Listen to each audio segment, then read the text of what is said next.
So today we're going to be doing a comparison between two of the cars that I race, the first of which being a T1 SCCA Corvette, and then the second of which being a old Camel GT Corvette. There's about 40 years difference between two of these cars and when they raced, so it'll be interesting to do the comparison. Starting off with the T1 Corvette, it started life as a 2002 C5 Z06. The car has the same chassis from stock. Chassis actually had 180,000 miles on it before it got turned into a race car. And then engine-wise, it has a LS6 in it. So the engine has to be the derivative of whatever the street car engine is.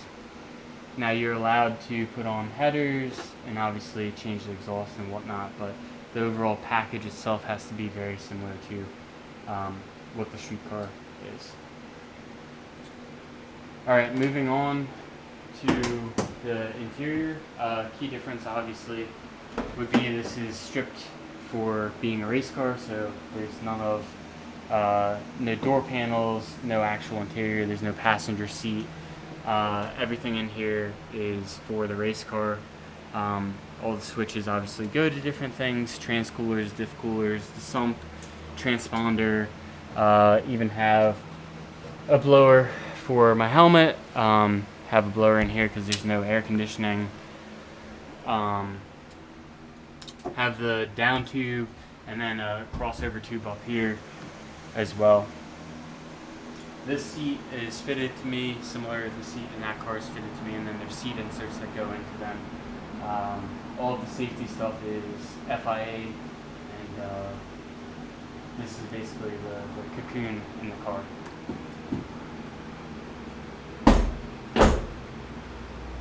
Starting off with the brakes, these are AP Racing 6-piston calipers.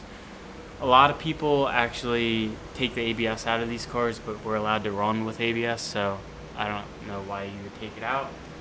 And then on the rear, we have AP Racing 4-piston calipers. Sorry, so 6 in the front, 4s in the back. Outside of that, suspension-wise, we used to run a T1 bar in the back, but now it's a spec Corvette bar. The main reason we did that is you have 3 different adjustments.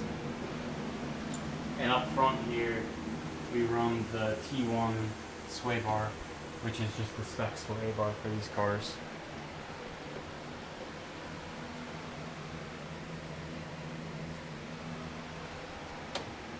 As you can see here, there's vents that actually go up to the hood, so these are functional.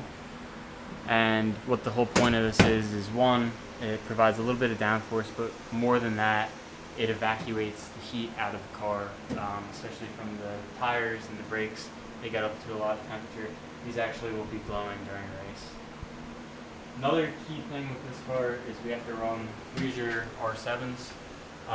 This is a radial tire. It's a race slick, obviously. We get about 1 race out of these tires, and we run 3 15s in the rear and 2 95s up front. 18s the whole way around, which is different than a street car, which would have been 18s and 17s. No headlights in these cars.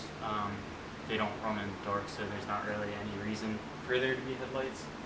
And then we don't have a splitter or anything on this car because there's no ground effects underneath the car. So overall, it looks very similar to a street car. You know, depending on what the series is, you're allowed to do different things. You can have wings, you can have dive planes and canards and whatnot. It just depends on what's going on with it. Another big difference is we have both trans and diff coolers, which we utilize the vents on the side of the car to go back to the trans and diff coolers. The races are 50 minutes long, so you know everything gets up to temperature and creates a lot of heat. You need trans diff coolers as well as a low cooler in the front.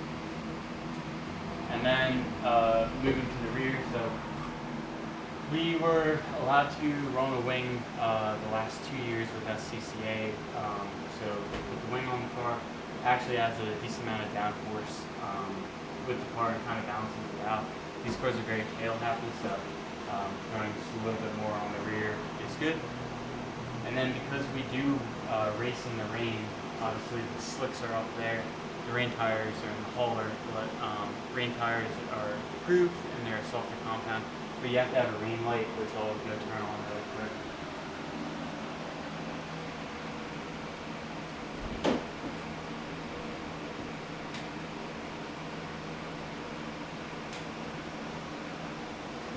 Another thing that I had forgot to mention about these cars, but you're mandated to run with video, as well as you're mandated to have a fire suppression system on board, not just a bottle, but an actual system with different nozzles and whatnot.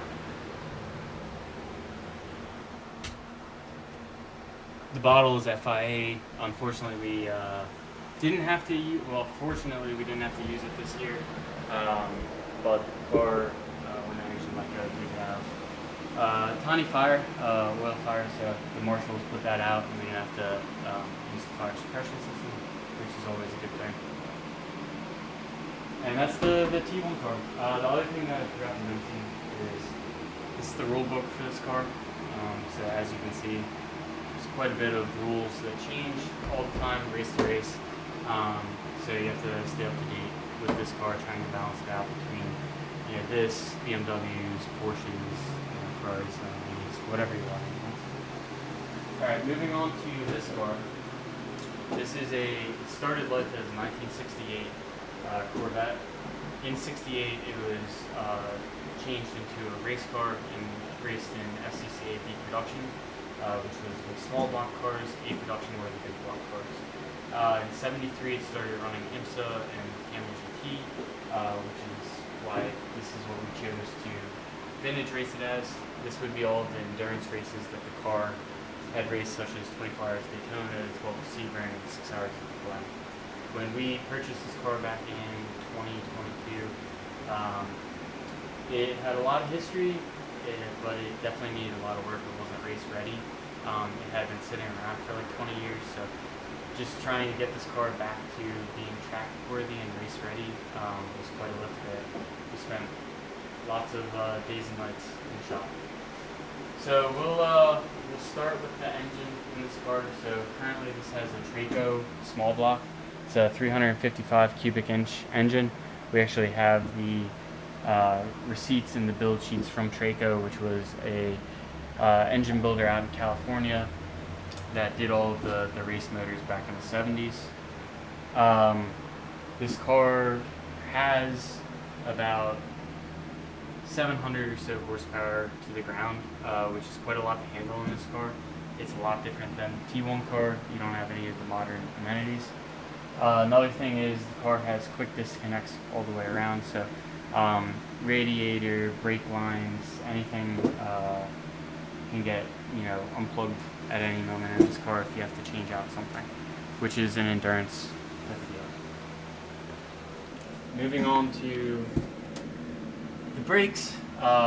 These cars had really bad brakes, which is what's called a J56 brake.